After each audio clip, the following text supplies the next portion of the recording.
मुसलमान ए जनाब अली सिर जांदियां हुसैन पाक सिर दे उत्ते इधर वेख तिलावत जारी है, नेज़े दे उत्ते तिलावत जारी है। जांदियां एक गिरजा आया, गिरजे दे नाल जिस वेले हुसैन पाक दा सिर लग्या उस वेले थरथली आ गई, गिरजे दे अंदर थरथली आ गई। पादरी बाहर निकलिया, निकल के वेख्या अपने जनाब अली हुसैन पाक दे सिर मुबारक दे अंदरों नूर दियां लाटां भी निकलदियां ने।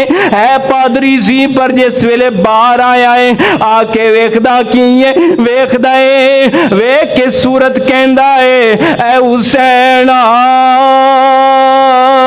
तेरी सूरत वेख के पी लगदा है तू ही सच्चा है, तेरा बाबा भी सच्चा, तेरा नाना भी सच्चा है। इधर वेखी हुण मुसलमाना जरा गौर करी, जेड़े वेले पादरी कहन लग्या यजीदियां नो, यजीदी लश्करा मेरी गल सुन लो जरा, ए अज मैनू सिर दे दिओ, अज दी रात मेरे कोलों पैसे ले लो।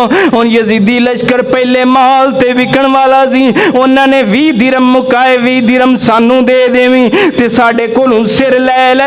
इधर वेख पादरी कहंदा है मैं जेड़े वेले सिर ले गए जनाबे अली आंदे तू खून लाया है, जनाबे अली धोता है, धो के मैं उत्ते मकाम ते रखा है ते हथ बन के खलो गया वा।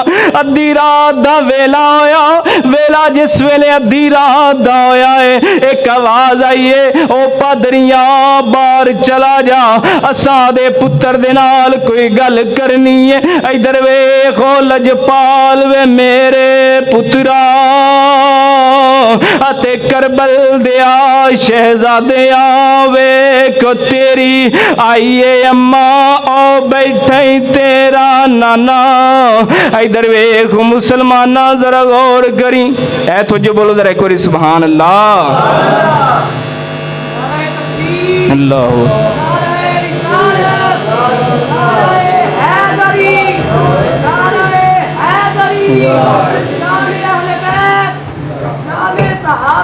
जिंदा है तो जो बोलो जरा एक बारी सुभान अल्लाह।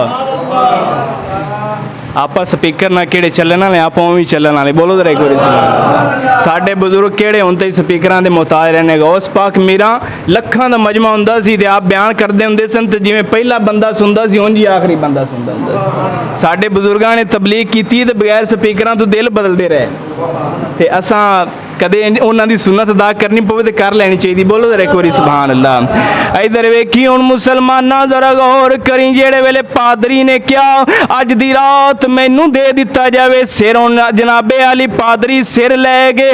रात दा वेला होया, रात दे वेले नू जनाबे अली आवाज आई ओ पादरिया बाहर चला जा, बाहर टुर जा, असां दे पुत्र नू मिलन आए आ।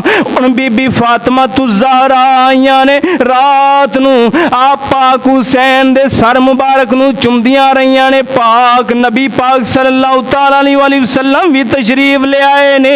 हुण इधर वेखियो मुसलमाना पादरी कहंदा है रात पईए जेड़े वेले मैं इन्ना वेखिया सिर दे विचों नूर दियां लाटां जेड़े वेले वेखियां, रात पईए सवेर होईए सिर वापस देन दा वेला आ गया, सिर वापस देन दा वेला आया। पादरी कहंदा है मैं वेखदा गया वा नूर दियां लाटां उवें पिया निकलदियां ने, नाल कुरान दी तिलावत जारी है, नाल कुरान दी तिलावत जारी है। मैं हुण वेख के मैं क्या ओ पादरिया वेख ते सही जरा मुसलमाना दी शान की है, सर तन तू जुदा होया पे फिर भी कुरान दी तिलावत भी निकलदी है, तू आले पादरी बनया बैठा है।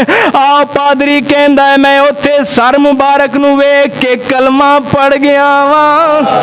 हाय हाय बोलो जरा एक बार सुभान अल्लाह। पादरी कहंदा जिस वेले मैं वेख्या ना हाले कुरान दी तिलावतां ते तरो ताजा सर मुबारक है ते नूर दियां लाटां भी निकलदियां ने ते पादरी कहंदा मैं उत्थे कलमा शरीफ पढ़ के मुसलमान हो गया। वेख ते सही जरा सैयदजादियां दी शान वेख कि मरन तो बाद भी कलमे भी बढ़ाते। मैनू एक बंदा कहन लगे जी ये बाबे ते शह ही खोनी ते बाबे ते कोई शह दे नहीं सकते। मैं आख्या जेड़े मरन तो बाद कलमा बढ़ा के मुसलमान कर सकते हाले कुछ नहीं दे सकते।